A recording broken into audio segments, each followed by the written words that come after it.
So I heard that you just started or you're looking into going into a long distance relationship.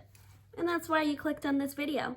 My name's Sydney and I'm currently in a long distance relationship. And these are 5 things I wish I had known before I got into a long distance relationship.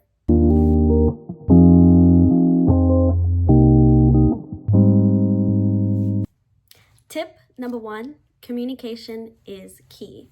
You want quality over quantity. When I first started my long distance relationship, I struggled with this one a lot because I'm the person who is very quick to reply messages. I need constant communication to know that things are all right. And even with my family, sometimes when they don't reply me, I be sending the emojis like, hey, where are you? It took me a very long time to learn that I needed quality over quantity, because while I needed that constant communication from my partner, he is in the military and works a job where he cannot constantly have his phone on him. And so his replies during the day are not a lot, but every day after work, he would call me as soon as he could.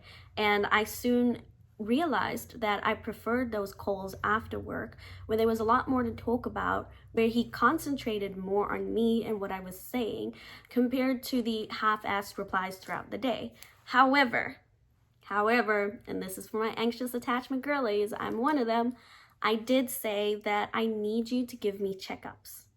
These are things that you need to establish within the beginning of your relationship. When you're on your lunch break, shoot me a message. Say, hey, work's a little busy today. Or, hey, how are you doing? Work's been kind of slow today.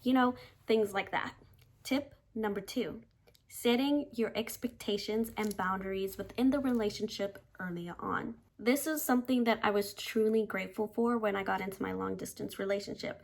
My partner had done one before, and he was the one who said to me, okay, this is what I expect. What are your expectations? And having these honest conversations with him helped us kind of set our boundaries and expectations for the relationships.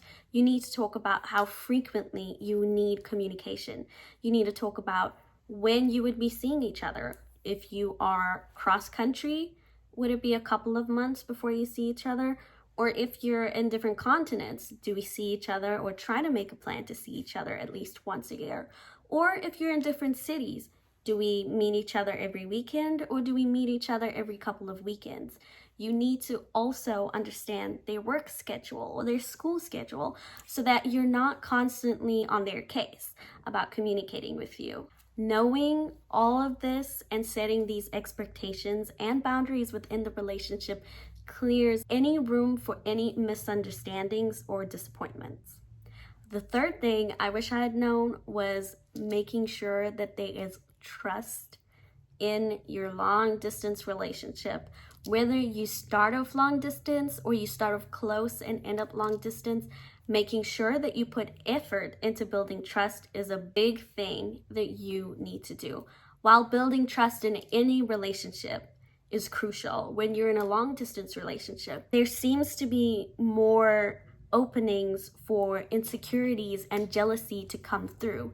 And that is why I stress the importance of taking that time and putting in the effort to making sure that you trust your partner. Now, this doesn't just come, oh my God, I trust you. It takes a lot of effort. The 4th thing I wish I had known is kind of a big one, a very important one, is that you need to maintain your sense of individuality. While this is true, again, within all relationships, in a long distance relationship, it is very crucial because when you're not on the phone with your significant other, what are you doing? You need to ensure that you are still hanging out with your friends, that you pick up a hobby, because there will be times where you're super lonely and you get a little jealous that your friends have their significant others close by. This is where you need to make sure that you're doing something that is purely just you. And it also helps for when you finally close that distance, you also have things that you do separately. You don't always do things together. For example, my significant other is a big Magic the Gathering fan and Dungeons and Dragons. If any of you know what that is, you'll know that that takes hours. But it's his thing, and I'm okay with that. He tried to get me into it, and I was like, no. My big thing is I'm into scrapbooking and also into making K-pop dance videos. That is something that I know that he will never get into, but that's okay. I do it by myself and I enjoy doing that, and that takes a lot of time for me. It also makes the reunions exciting, and it also gives you guys something a lot more to talk about. So for example, every time my significant other gets a new set for Magic the Gathering, I encourage him to do an unboxing, which is something he's never done before, but I like to do little unboxing videos whenever I go shopping. And so, you know, for something different that we do, I encouraged him to start doing unboxing videos for me with his Magic cards. Do I understand anything he's saying? No. Do I love seeing his smile on his face whenever he shows me what Magic card he gets? Yes. It gives you guys something different and something new to kind of update each other on. It's also not good to sit around in your room waiting for your partner to get done doing whatever they're doing. Tip number 5, you need to have a long-term plan.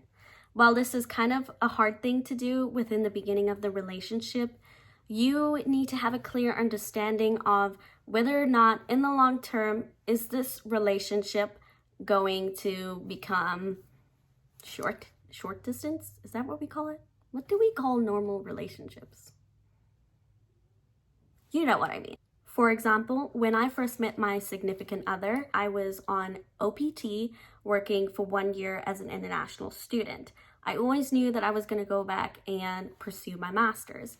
However, I would be doing that in a different state than he was. However, we did discuss in the beginning of our relationship that we are dating for marriage, and so we knew that eventually the distance would close when I finished school. And while you may not have an idea of when next you would see your significant other, knowing that there is this long-term plan of closing the distance always makes things a little easier. Knowing that you will eventually see each other again gives you hope. And I'm a big romantic, and I'm a big believer in hope.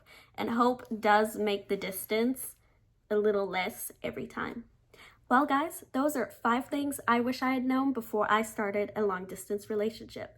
What are some things you wish you had known before you started your long distance relationship, or would like to know before going into a long distance relationship? Just drop a comment down below. And until next time, thanks for watching.